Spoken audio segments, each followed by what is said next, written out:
Good morning बच्चों। आज मैं आपको 10th क्लास के मैथ की एक्सरसाइज 13.2 का क्वेश्चन 3 कराऊंगा। तो बच्चों क्वेश्चन हम पढ़ते हैं कि एक गुलाब जामुन में उसके आयतन की लगभग 30% चीनी की चाशनी होती है।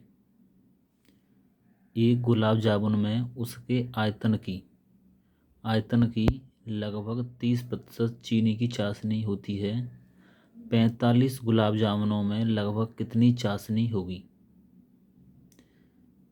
यदि प्रत्येक गुलाब जामुन एक बेलन के आकार का है जिसके दोनों सिरे अर्धगोलाकार हैं तथा इसकी लंबाई 5 सेंटीमीटर और व्यास 2.8 सेंटीमीटर है, तो इसमें हमें ये इस बर्तन दे रखा है।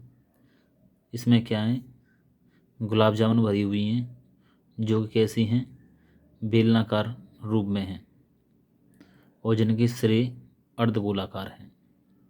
तो उसमें अगर एक जो गुलाब जामुन है, एक गुलाब जामुन में उसके आयतन की लगभग 30% चीनी है। एक गुलाब जामुन में आयतन की 30% चाशनी है।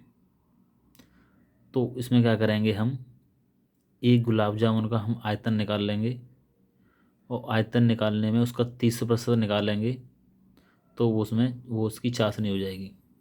पहले एक गुलाब जामुन निकालेंगे, फिर 45 गुलाब जामुनों का आयतन निकालेंगे, यानी एक गुलाब जामुन के आयतन में 45 गुणा कर देंगे तो 45 गुलाब जामुनों का आयतन निकल आएगा। हमें जो एक गुलाब जामुन है उसकी लंबाई दे रखी है 5 सेंटीमीटर और उसका व्यास दे रखा है 2.8 सेंटीमीटर। तो चलिए इसे हम सॉल्व करते हैं। इस बर्तन में क्या नाम है, ये गुलाब जामुन भरी हुई हैं। अब इसमें से हमने एक गुलाब जामुन को बाहर निकाल लिया है, जिसकी जो गुलाब जामुन है उसका व्यास दे रखा है 2.8 सेंटीमीटर और उस गुलाब जामुन की जो लंबाई है वो दे रखे हैं 5 सेंटीमीटर। अब हम लिखते हैं कि अर्धगोले या बेलन के आकार की त्रिज्या, जो हमें गुलाब जामुन दे रखी है उसके दो सिरे तो अर्धगोलाकार हैं और बीच का सिरा बेलनाकार है। अब इसका जो व्यास है वो 2.8 है बेलन का, तो इस अर्धगोले का व्यास भी 2.8 सेंटीमीटर होगा। तो इसकी त्रिज्या निकालेंगे तो त्रिज्या व्यास की आधी होती है, तो 2.8 का आधा करेंगे तो 1.4 हो जाएगा। तो अर्धगोले या बेलन के आधार की त्रिज्या r बराबर व्यास बटे 2।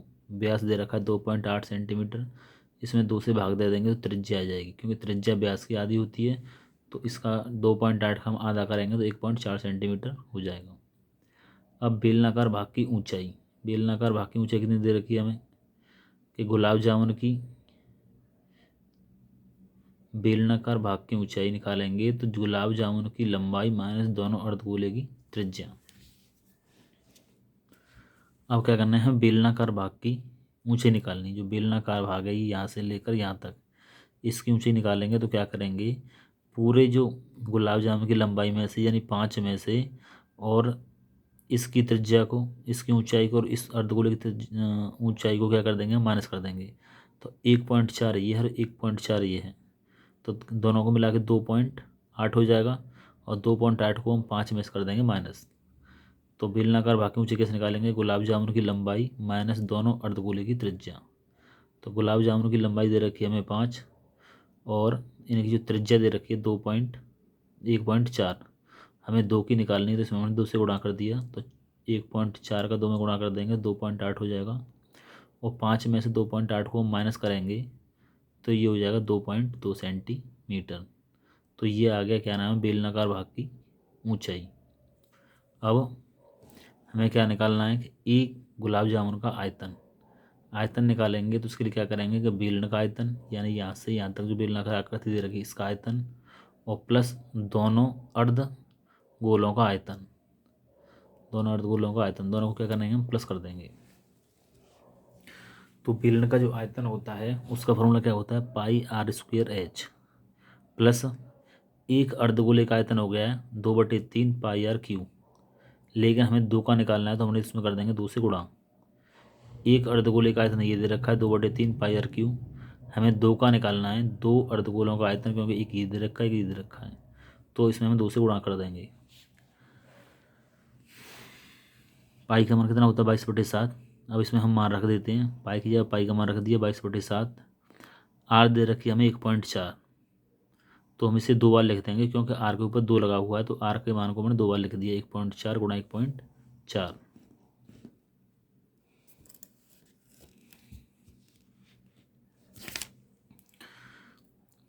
गुणा एच का मान कितना दे रखा था हमें, एच का मान दे रखा है 2.2, तो 2.2 लिख दिया, प्लस 2 ये लिख दिया, और 2/3 ये लिख दिया हमने, और पाई का मान 22/7, और त्रिज्या में 3 बार दे रखी है, आर का क्यू है, तो इसे हम 3 बार लिख देंगे, 1.4 गुणा 1.4 गुणा 1.4।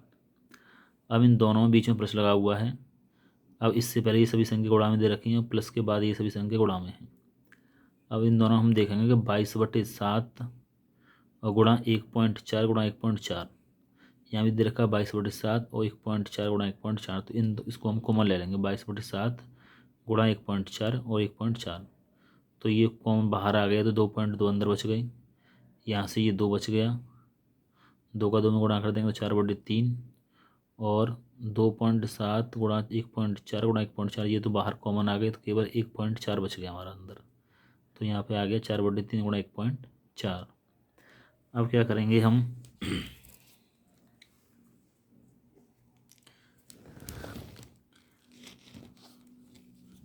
तो 22/7 1.4 दे रखा था, इसको पॉइंट हटा के नीचे हमने 0 लगा दिया, ये 10 लिख दिए, और यहाँ से भी हमने पॉइंट हटा के नीचे 1 अंक के बाद पॉइंट है, तो नीचे 10 बढ़ जाते हैं। अगर किसी संख्या में 1 अंक के बाद पॉइंट लगा हुआ हो तो पॉइंट हटाने के लिए नीचे 10 का गुणा कर देते हैं। अगर किसी संख्या में 2 अंक के बाद पॉइंट लगा हो तो नीचे 100 से भाग दे देते हैं, तो जितने अंक बाद पॉइंट लगा हो उतने हम 1 के बाद नीचे 0 बढ़ा देते हैं। तो यहाँ पे 1 अंक बाद पॉइंट था तो 10 आ गया, यहाँ पे भी 1 अंक बाद पॉइंट था तो यहाँ पे 10 आ गया। यहाँ पे क्या था 2.2 था, तो पॉइंट हटा के 10, और यहाँ पे हमने क्या किया था कि 4 गुणा 1.4, तो 14 चौकी 56, तो 14 चौकी 56, 56 बटे, और यहाँ पर कितना है 3, तो यहाँ पर भी हम क्या करेंगे 0 बढ़ा लेंगे, पॉइंट हटा देंगे या 0 बढ़ा लेंगे, तो 14 चौकी 56/30 हो जाएगा। तो वही यहाँ पर कर दिया है 56/30। अब 7 से इसे काटेंगे तो 7 दूनी 14 2 बार, तो 22 गुणा 2 गुणा 14 करेंगे तो 6 16 आ जाएगा, बटे 10 का 10 में गुणा कर देंगे तो 100। अब 10 का और 30 का हम एलसीएम लेंगे तो 30 आ जाएगा।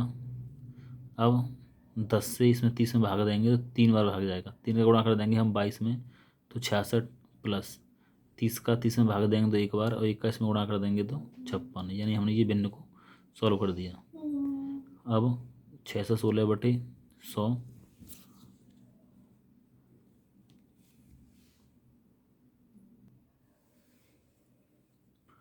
66 + 56 दोनों को हम क्या कर देंगे जोड़ देंगे, तो कितना आएगा 122/30, और 616/100 ये दे रखे हैं गुणा में। अब 616 गुणा 122 करेंगे तो ये आ जाएगा 75,152, और 100 का 30 में गुणा कर देंगे तो ये हो जाएंगे 3,000। अब क्या करेंगे हम कि इसमें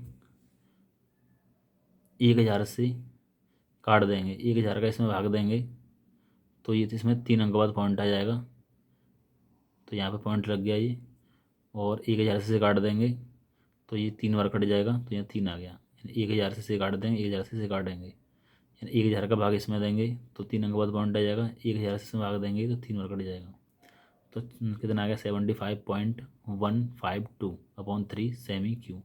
तो ये आ गया एक गुलाब जामुन का आयतन। अब निकालेंगे हम 45 गुलाब जामुनों का आयतन। जब एक का ये दे रखा है तो 45 का निकालेंगे, तो 45 का कर देंगे इसमें गुणा, तो ये निकल आएगा 45 गुलाब जामुनों का आयतन। तो इसमें हमने इस एक गुलाब जामुन के आयतन में 45 से गुणा कर दिया, तो ये 45 से आ जाएगा।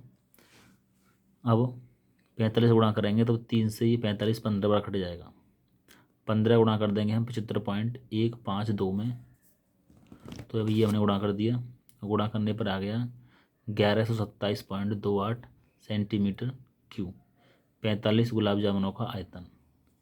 अब जो गुलाब जामुनों का जो आयतन दे रखा है उसमें चीज चाशनी कितनी है, 30%।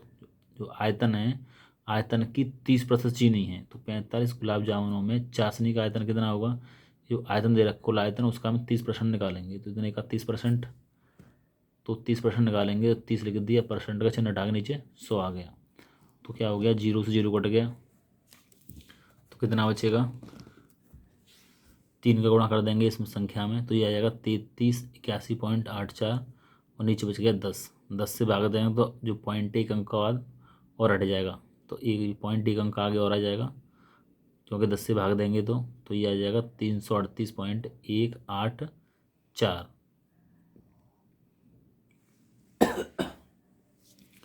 338.184।